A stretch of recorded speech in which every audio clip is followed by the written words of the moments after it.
Hello, my name is Sarah, and I am your chakra coach. On this podcast, we'll be exploring how the chakra system can help guide you to grow your emotional, mental, physical, and spiritual wellness, leading you closer to your highest self.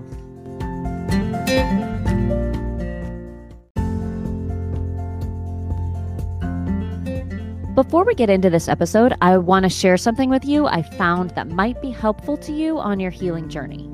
It's a podcast called Healing Meditation for Women from the Women's Meditation Network. It's a weekly meditation guided by intuitive medium Reiki master Tina Conroy. There are meditations carefully and intentionally created around spiritual and energetic symbols, including moon cycles, animal guides, angels, astrology, crystals, the seasons, and more. There's even one for balancing your chakras, and you know I love that. Meditation is really one of the best healing modalities. It's my go-to, and I recommend it every chance I get. But I know that we don't always want to just sit still in silence. That can be incredibly difficult. These guided meditations offer a way to easily incorporate the practice into your life. And there are literally hundreds to choose from, so you can always find one that suits what you need in the moment.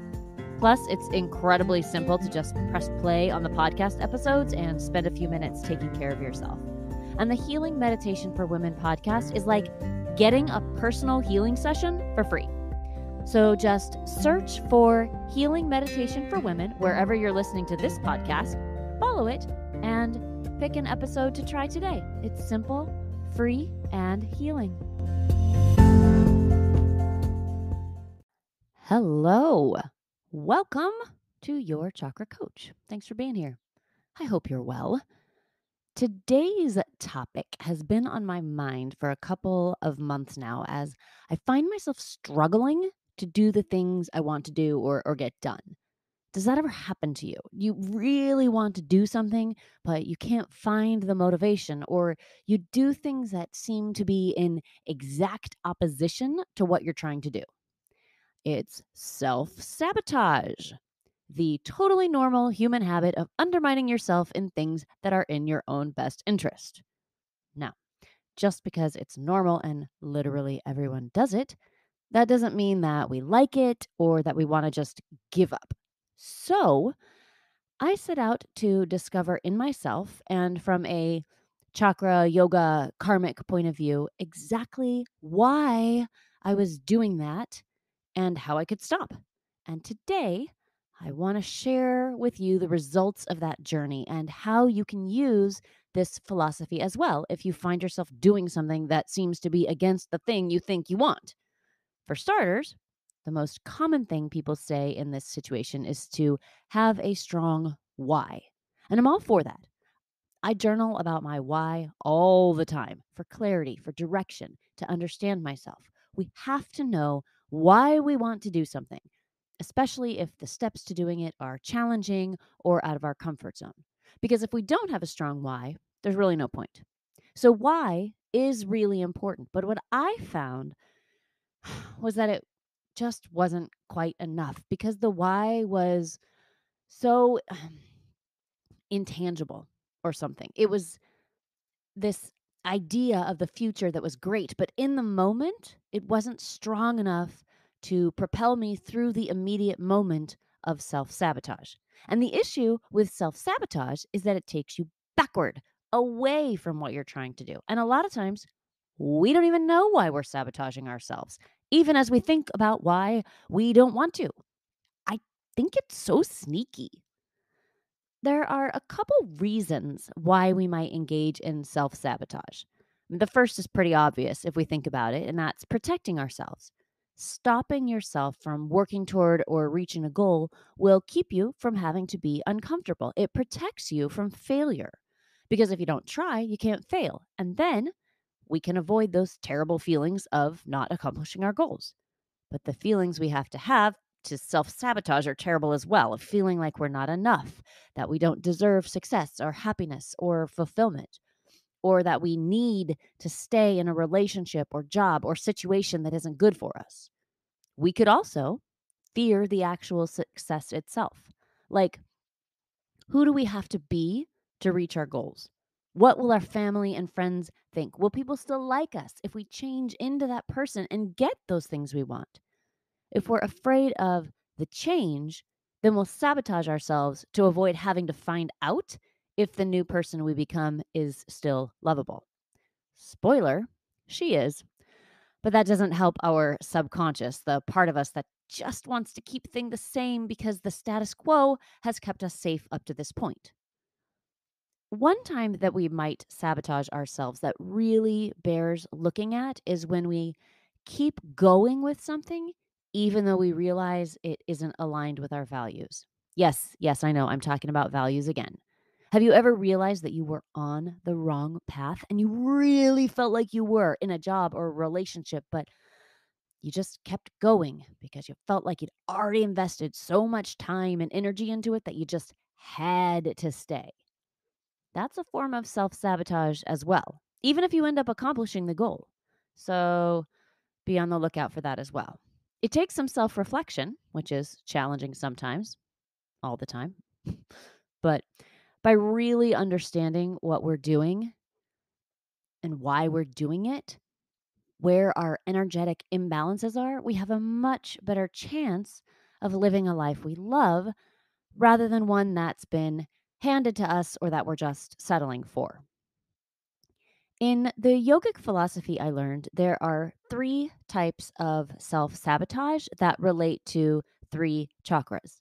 If we can identify which type we're engaging in, it's easier to see where the imbalance is and then easier to rebalance and stop holding ourselves back. The first type of self sabotage is in the solar plexus chakra, which I don't think is surprising to a lot of us because that's the chakra of action, the right to act on your own behalf toward your highest good. It's called karma mala because the concept of karma is that a person's actions create their experience. And when we're imbalanced in the solar plexus chakra, our actions don't always match our desires. Say that you really dislike your job and you'd like to find another, but every time you sit down to search for a job or update your resume, you immediately find 1,000 other things to do, or you feel overwhelmed by the whole thing, disorganized, like it's just too much. So you procrastinate. You do something else, something that's important, maybe, so you can totally justify doing it, but you don't take the actions that will support your desire to find a new job. And then the cycle continues. You feel disconnected, frozen, stuck, unable to do anything at all, and you continue working in the same job that's making you miserable. This is an example of self sabotage in the solar plexus chakra, and I think it sounds familiar to just about everyone. Pretty classic. I don't know that we always call it self sabotage, though. We call it being unmotivated or too busy or too tired. And it isn't that those feelings aren't valid, but if we don't recognize that it's a way of keeping ourselves small, it can be tough to solve the issue if that's what we're looking to do. Because if we call it being too busy or even unmotivated, we're looking for a solution outside of ourselves, for our lives to settle down, which they never do, or for something to spur us to change. My suggestion this week is that we look to balancing the solar plexus chakra to see if we can't change our insides first. Let the change in us lead to the external change. There are a few ways that you can balance the solar plexus chakra. We've talked about dozens of them on this show, but I want to talk specifically about how to balance, how to correct for self sabotage. Otherwise, we'll just use the others as something to do instead of the thing we need to be doing. You'll sit down to update your resume and then think, oh, no, no, no, Sarah said I better meditate. And off you'll go to do that instead. So, first suggestion, take one tiny, manageable action. The smallest thing that you can do to move you towards your goal. If it's a new job, maybe you can just open up your resume and be sure it has your correct contact information and current job. Do one search on a job board.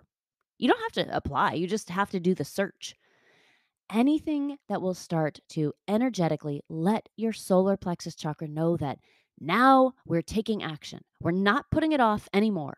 If you can, Set a timer for 5 minutes and do something related to your desire, whatever it is. If I learned anything in my years in fitness and wellness, it's that action creates motivation, not the other way around. We think we need to be motivated to move forward, but really, taking even the smallest step will motivate us to take the next step. So do something.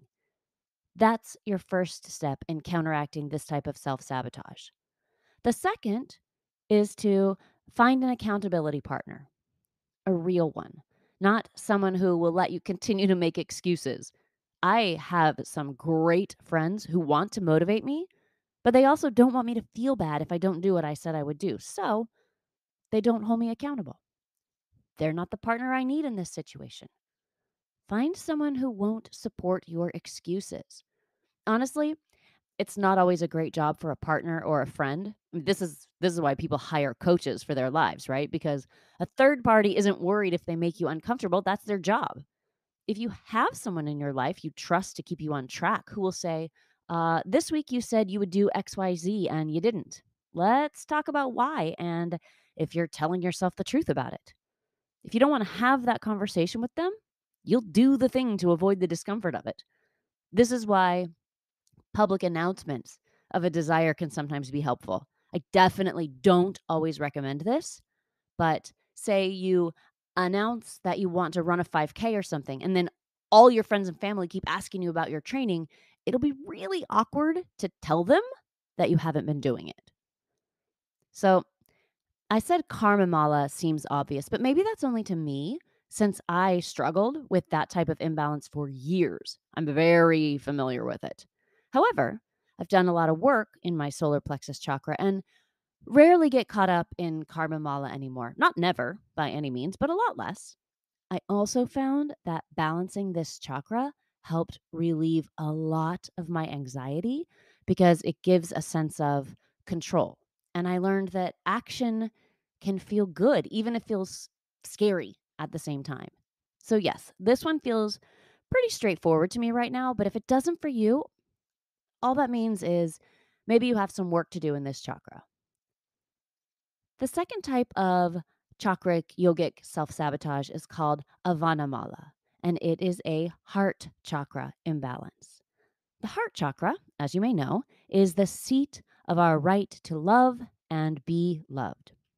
This doesn't mean in a romantic way all the time, it can be self love and our overall connection to humanity. And it's when we lose the last two that we can start to show signs of self sabotage in the heart chakra. A self sabotaging heart chakra block looks like pulling away. It's a contraction of energy. It's the tendency to isolate yourself, believing that everything has to be done alone.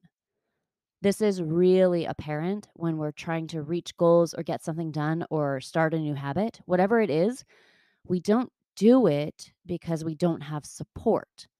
This could be an accountability partner, like in Karma Mala, but it can also look like avoiding your social supports, family and friends who want to uplift you and help you along in a less formal way. It can be setting goals or having ideas and never sharing them, holding that energy within instead of allowing it to flow in and out of your heart. The heart chakra is the place of balance between your inner world and your outer world energetically. And when it's blocked or you don't allow that outward flow, you restrict inward flow as well. And just because of the way we're wired as humans, how we evolved as such social creatures, without that connection, our energy just withers. And with it, our dreams and ideas die.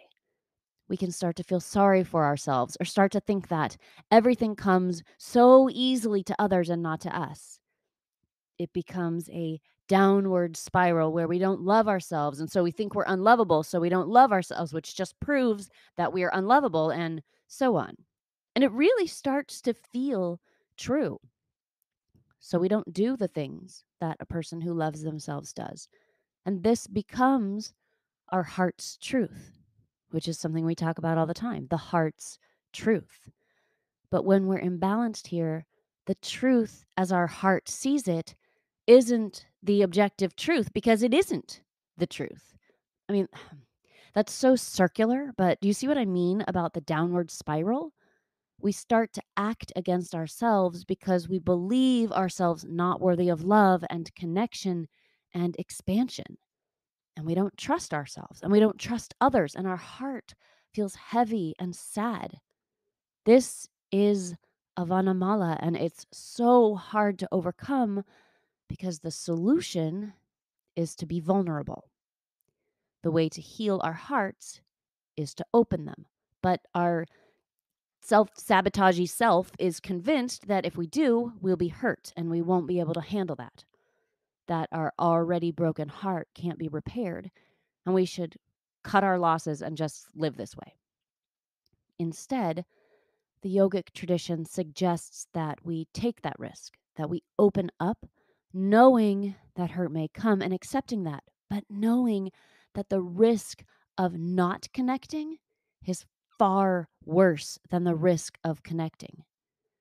If you experience Avanamala, this contraction of the heart chakra that leads you to sabotage yourself in so many sneaky ways, the important thing to do is reach out, ask for help. And I'll just be really honest with you. This is the mala that I'm struggling with right now. I have all these projects, all these dreams, and I get convinced that I have to do it alone, that I can't show weakness or frustration.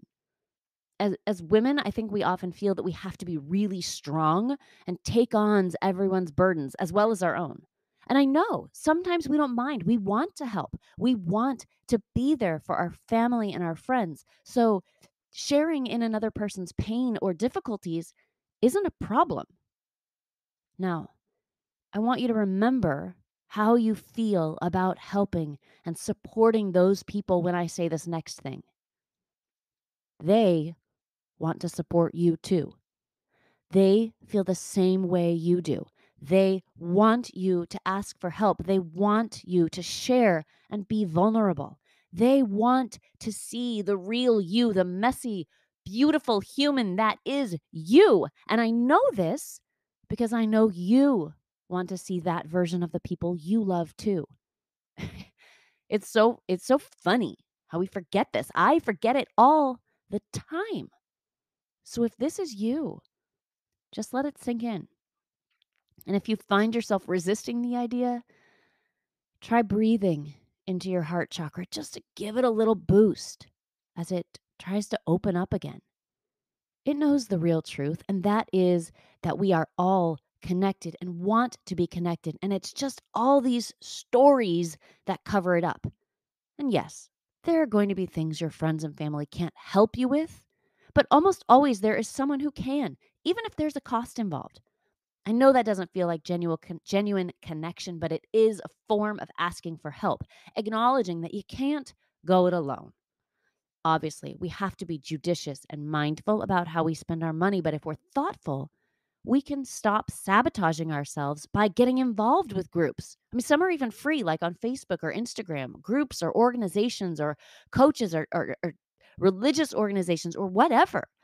Start the process of opening your heart, and you'll be amazed at how the universe responds in kind.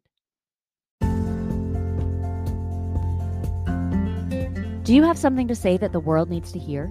Of course you do.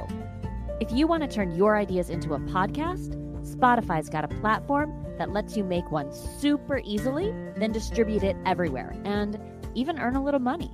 All in one place, for free. It's called Spotify for Podcasters, and here's how it works. Spotify for Podcasters lets you record and edit podcasts right from your phone or computer. So no matter what your setup is like, you can start creating today. Then you can distribute your podcast to Spotify and everywhere else podcasts are heard. Video podcasts are also available on Spotify.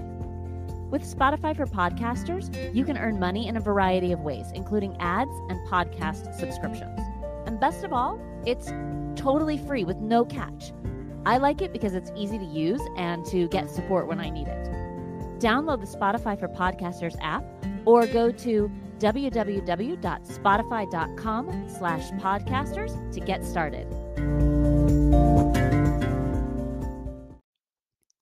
The last Maya I want to share is called Maya Mala, and it is an imbalance of the third eye chakra. This one I think is really common, especially these days. Since the third eye is all about seeing and intuition, this form of self sabotage tends to show up as comparison to what we see. And wow, this is a big thing. Our brains are set up really well for comparison and pattern finding. It's a time saver. It helps keep us safe. It helps us fit in with the group. Originally, this was a really useful skill, and it still can be. But as with any imbalance, these traits get taken to an extreme and negatively impact our lives. We can compare in two general ways, up and down. When we compare up, that's like looking at celebrities or people who we think have it all and thinking that we'll never have what they have and getting jealous or angry or depressed about it. It creates feelings of inferiority or shoulds. I should look that way. I should do those things. A good person, mother, daughter, friend, etc., does those things. Why don't I? And while it seems like this could be motivating, encouraging us to, up our game, a lot of times it just causes paralysis. We don't do anything because it feels like we'll never get there. I'll give you a kind of silly example from my life, but it really shaped me. As a kid, I had zero athletic talent or ability, just absolutely zero. I didn't come from a sports home. It wasn't important. No one cared. But when I got to school, I found out just how not athletic I was. And here's the thing, I tried, but I just couldn't compare. So I quit trying. No one told me I could do sports or athletic or move my bodies just for fun. It was about winning. And I was never going to be a winner. So I quit. I looked for ways to never, ever have to participate. I opted out whenever possible. I sabotaged myself so I wouldn't have to face that comparison. And I really missed out, not on sports necessarily, but on the joy of movement. It took me until I was an adult to discover that when I finally realized that I didn't have to compare myself to anyone to enjoy movement. Again, I know that's a little silly, but I bet that you can identify ways in your life that you do this. You give up on something you enjoy because you aren't the best or you feel you can't measure up. I see this in art and creativity. People give up writing poems, dancing, singing, making art because they're not good at it, because this imbalance in the third eye conditions them to see themselves as inferior. Conversely, you can compare downward, which means we look at people who we think don't meet our standards and we start to feel superior. A lot of problems in society happen because we look at others and think, my life might be bad, but at least it's not as bad as that. Or we think, why can't they just do this thing I do and stop complaining? It drives wedges between us that don't need to be there. For the same reason upward comparison does. Not everything has to be a competition. We don't always have to have winners and losers. But our society is really organized around being better than other people. Promotions at work, having more, doing more, being more. And what happens is that we sabotage our own joy, our own happiness. We stop doing things we love or do things we don't want to do to get ahead. We make ourselves miserable to get a promotion because we think that's the thing that will make us happy. We spend our precious time on judging ourselves and others instead of listening to our intuitive self that only wants to guide us towards ourselves. We're so disconnected from our authenticity when we're imbalanced here. I mean, how can we be authentic if we're in a constant state of comparison? If this sounds familiar or it hits hard and you're tired of sabotaging your own joy and self love, it's probably time to address this third eye chakra imbalance. Get back in touch with your intuition through meditation. Walk in nature. We don't judge trees for not being other kinds of trees. We find unique beauty in each of them on their own without comparison.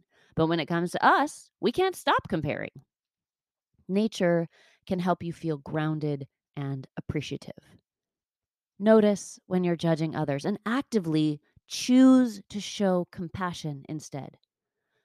Do the values work that I'm always talking about. When you know what's important to you, when you know what you truly value, it's easier to detach from comparison because you know that what you're doing is in support of what matters to you, not what matters to society. If social media triggers you, disconnect for a while. Finding balance in the third eye chakra and letting go of Maya Mala will put you on the path to acting on your own behalf and take you away from self sabotage. This has been kind of a long one today, but like I said, it's something I've really been working on for several months and I wanted to share it with you. Hopefully, it was helpful and we can all start doing better for ourselves. It's hard enough to live in this world. We don't need to make it harder on ourselves. Let's step away from self sabotage and into a little more self love, shall we? If you want to talk more, you can find me on Facebook and Instagram at Your Chakra Coach or at my website, www.yourchakracoach.com. And want to ask for today, if you think about it, would you share this podcast with a friend or maybe on your social media? It really helps to get the word out about the show. And I truly believe that the more people who find self love, find their authentic self, the better the world will be. And I just want to help out in any way I can.